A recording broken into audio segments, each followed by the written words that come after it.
Europe 1 13h. La suite d'Europe 1 13h jusqu'à 14h avec vous, Thomas Schnell, et vos deux débatteurs, l'avocate Sarah Salman et l'écrivain et journaliste Vincent Roy. Je ne sais pas si vous vous êtes promené au bord de la Seine ces derniers jours, mais elle ne donne pas particulièrement envie de s'y baigner et de plonger dedans. Les athlètes, d'ailleurs, n'ont pas encore mis l'orteil, puisque les entraînements ont été annulés à cause de la pollution, des fortes pluies du week-end dernier, qui ont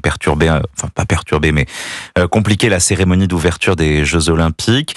Tout ça pour ça, au bout de 4 ans, finalement, des travaux pharaoniques. Mais attendez, si ça se trouve... Et on est suspendu au bon vouloir de la pluie et du soleil. Je trouve ça absurde, pour tout vous dire, je trouve ça absurde, cette volonté effrénée et répétée depuis, je crois, Jacques Chirac, de vouloir se baigner dans la Seine. Est-ce qu'on se pose la question de savoir... Il l'a pas fait, Jacques Chirac, Non, il l'a pas fait, mais c'était une volonté aussi... il y a des gens qui ont des lubies. Est-ce qu'on a la volonté de se baigner dans la Tamise, de se baigner dans le Tibre, de se baigner dans le... D'ailleurs, on se baigne, je l'ai vu, on se baigne dans le Guadalquivir à Séville, mais enfin, quelle est cette volonté à tout prix, à toute force, de vouloir se baigner? Bon, là... Ça fait pas envie. Là, ça fait pas envie quand on voit la couleur de l'eau. Il y a les Jeux Olympiques, et l'objectif était, effectivement, pour les épreuves de triathlon, d'utiliser la Seine. Belle idée, mais est-ce que ça vaut 1,4 million cette idée? J'espère qu'elle va pouvoir être 1,4 milliard. J'espère qu'elle va pouvoir être réalisée, sans quoi ce sera dramatique. Et nous serons sur cette question, et Madame Hidalgo en premier, la risée des Français d'abord et des autres pays ensuite. Mais est-ce qu'il y avait vraiment urgence à produire ces épreuves de triathlon dans la Seine? Je ne suis pas certain, surtout au prix que ça coûte. Mais j'espère quand même qu'elles vont pouvoir se réaliser. Attention aux orages de soir qui peuvent... il y a des orages prévus. Oui, il y a des orages prévus ce soir, il y en avait ce week-end, donc effectivement... Mais je vois pas bien non plus cette lubie de se baigner dans la Seine. C'est-à-dire que même si on me paye, moi je le fais pas. Enfin, je comprends pas. On voit que c'est pas translucide. 1,4 milliard, moi je m'attends à quelque chose, je m'attends aux Bahamas. Là, on en est loin. Je trouve que ça fait même plutôt crade. D'ailleurs, Madame Hidalgo, quand elle s'est baignée, apparemment, ou Madame Oudéa Castéra, l'une des deux, c'était pas net complètement. Il y a eu un petit couac. Les seuils de pollution ont été particulièrement relevés, notamment après Rio, où on s'était baigné. Ça, c'est bien dommage pour la skincare de l'une et de l'autre, mais plus sérieusement, avoir fait tout ça pour ça, c'est lamentable. Alors après... Non, il n'y a pas la météo, on ne sait pas. Attendez, vous pouvez anticiper quand vous organisez un tel événement que la météo, c'est quelque chose qui peut varier quand même. Pour leur défense, c'est samedi qu'il y a eu des orages particulièrement violents. C'est le 4e vendredi 26 juillet, le plus pluvieux depuis le début des relevés. Ça fait partie des choses que vous devez anticiper. C'est jouer de malchance en tout cas. C'est fâcheux, mais quand vous organisez un tel événement, vous pouvez de façon légitime vous dire peut-être qu'éventuellement il y a une très faible probabilité qu'il pleuve et qu'allons-nous faire si cette probabilité arrive. La défense de la municipalité, c'est de dire qu'au-delà des épreuves de triathlon qui pourraient ou non avoir lieu, c'est la possibilité à long terme d'avoir des Parisiens donc qui pourraient se baigner avec l'installation de plusieurs plans d'eau. Les Parisiens n'en ont pas envie, il ne faut pas préjuger du fait que les Parisiens ont cette lubie de se baigner dans la Seine. Pouvoir rentrer, si on travaille à Bercy et qu'on habite dans le 16e arrondissement, rentrer par la Seine le soir au boulot en se laissant porter par le courant, comme à Zurich, moi je ne serais pas totalement... si elle est propre, évidemment que je le ferai. Mais vous le faites. Je serais ravi Sachant de pouvoir me baigner dans une ville très minérale, où on manque de fraîcheur l'été, de pouvoir le faire. Il y a peut-être 15 jours de vrai soleil dans l'année.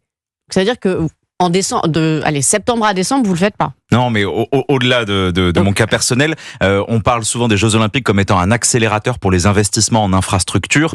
C'est notamment l'un des arguments pour l'organisation des Jeux Olympiques d'hiver en 2030 dans les Alpes. Je trouve que c'est une idée foireuse. Voilà, je trouve que c'est fumeux et foireux.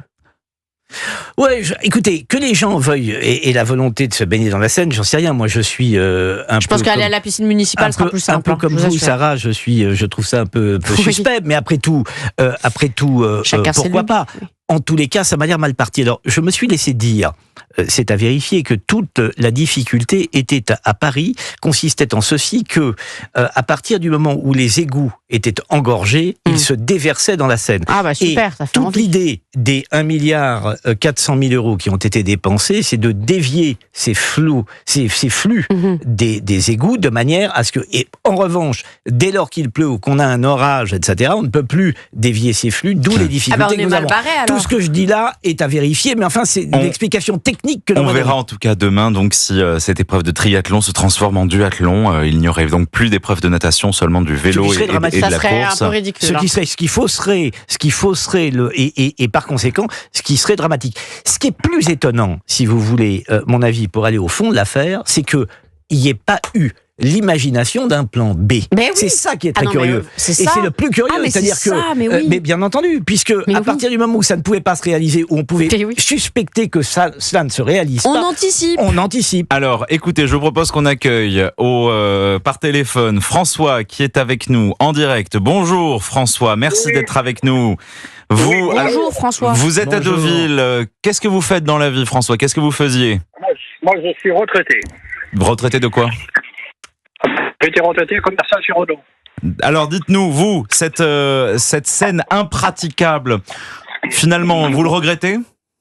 Attendez, c'était à prévoir. Paris, c'est, comment je vais dire, le WC de Paris, la Seine. C'est facile à comprendre, il faut pas avoir fait l'ENA pour comprendre ça. C'est une ville, regardez, il va y avoir plusieurs orages à venir, vous allez voir dans l'état la mousse qu'il va y avoir dans la Seine. C'est impossible de pratiquer des actes sportifs là-dessus. Et je n'ai pas compris pourquoi on n'a pas choisi une autre ville comme Lyon pour faire des épreuves sportives. Tout est basé sur Paris. Moi, Paris, j'adore Paris, je ne critiquerai pas Paris. Attendez, il y a pas que Paris. On pouvait faire des activités sportives dans d'autres fleuves en France. Alors à Deauville, c'est la Seine qui arrive en plus et elle est encore plus polluée, j'imagine, dans l'estuaire. Tout à fait. Juste au-dessus de Deauville. Lyon, par exemple, non? Alors, je ne sais pas si la Saône ou le Rhône seraient praticables. Toutefois, ces épreuves, vous espériez les voir dans la Seine, ces triathlètes plongés? Ça aurait été une image qui vous aurait marqué? Vous m'auriez donné mon opinion là 2, 3, 4, 5 ans et 10 ans, je vous aurais dit que c'est impossible. Mais pourquoi ces gens-là sont si faibles d'esprit? La Seine, M. Chirac a voulu se baigner, c'est pas baigné. Le président Chirac, ça fait combien d'années? Ça fait 20 ans. Il n'a pas pu se baigner. Là, dans la Seine, vous avez de tout qui arrive. Une orage arrive, vous vous rendez compte comment ça nettoie les trottoirs, tout arrive dans la Seine. Et puis, on avait fait des analyses. La plus grande analyse qu'il y avait, c'était la pilule de femme dans l'eau. Vous voyez, donc, il y avait déjà des prélèvements de fait. C'est impossible. Vous pouvez faire tout ce que vous voulez. On mangeait 1,5 milliard. Il aurait dû les consacrer pour autre chose. Hein. Merci. Pour les hôpitaux. Merci François. J'aimerais avoir un dernier mot avec vous. Quelle est l'image que vous retenez de ces 3 premiers jours? On est au 4e jour des JO, si vous les suivez. Ah non, mais moi je suis positif. C'est très très très bien. Bon, mis à part l'inauguration du départ, dites attendez, il faut être tendance. Hein. Celui qui est tendance, ce qu'on a vu, bon, ça marche. Mais celui qui est à l'opposé, je suis désolé, il n'y a que ça que je pourrais reprocher. Bon. Très sévèrement d'ailleurs. Mais on va pas épiloguer. Mais le coup des breloques, comme tout le monde dit, là, moi j'ai le chapeau. On est 16 pas mal, médailles. Ça fait du bien à la France. Bien sûr. Mais il faut positiver. Mais merci. quand on a des gens qui font des idées pareilles, c'est monstrueux. Parce que c'est encore un gaspillage de plus qu'on a en France. On vous a entendu sur Europe 1. Merci beaucoup François. Merci de nous avoir rappelé au 01 80 20 39 21.